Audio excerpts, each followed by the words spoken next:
The people of Yemen are in trouble.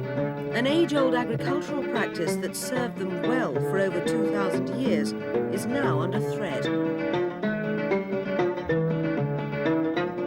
This extraordinarily beautiful and little-known country is an arid land, and yet from ancient times the Yemeni have sustained themselves through an intricate system of terrace farming.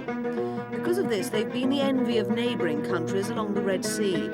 Their form of agriculture saved them from the worst ravages of drought and famine, which afflicted other countries in the region.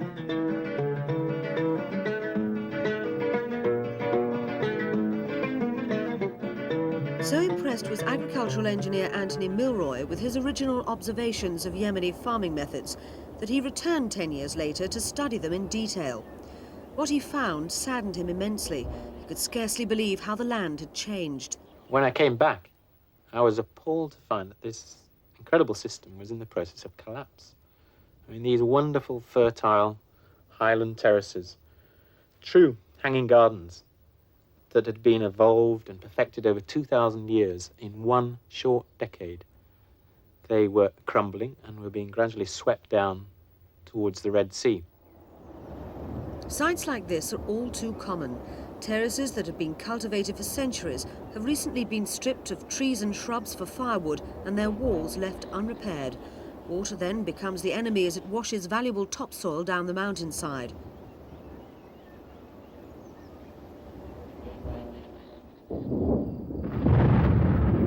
Yet in this arid land, rain is always welcome.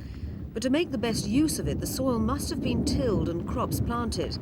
The upper terraces are the key to the whole system. They hold and slow the rainfall, thus preventing erosion. However, perhaps the greatest strength of traditional Yemeni agriculture has been its people. Along with a commitment to their land, a high degree of cooperation has had to exist to manage the rainfall as it makes its way down the slopes. Water is passed from one terraced field to another through a system of overflow channels. Gullers and culverts then spread it along the contour lines of the land before it continues down towards the next field below. Here on the plains, the rainfall decreases and the temperature soars. Farmers rely largely on the water and topsoil swept down from the mountains, banking their fields to form huge basins to trap and spread it. Each farmer along the course of the flood retains the water for an agreed-upon period of time and then passes it downstream to his neighbour. Any disputes are settled by a water master, according to the ancient Islamic principles of water allocation.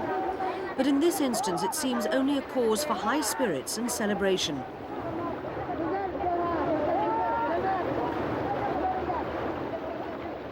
On the plains, there is still reason to celebrate.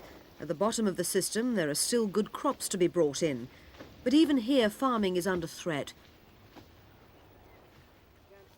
The bad harvests higher up the slopes are an indication of what's in store for those below.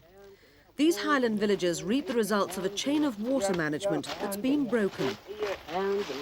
What's gone wrong? There are many interrelated causes for the breakdown, but one of the most important is the wholesale stripping of trees and shrubs from the slopes for firewood. Without vegetation to hold the water, terraces begin to erode. Debris washed down the valleys turned previously fertile fields into boulder-strewn wastelands. In parts, as much as 80% of farmland has been washed away or covered by meters of rubble. Also, whereas education is often part of the problem, farmers' children now have access to schooling and few decide to remain on the land. This creates a domino effect. As the urban population swells, there's an increased demand for fuel and water. This means terraces are stripped of trees and fewer people are left to repair their walls or cultivate crops.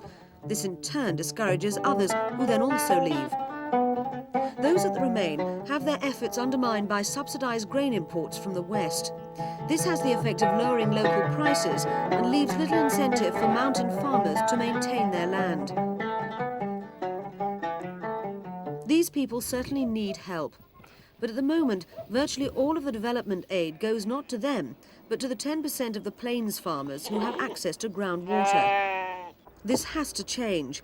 There needs to be financial incentives for highland farmers to stay on their land and cultivate it, to repair their terrace walls, and to replant trees for the generations to come.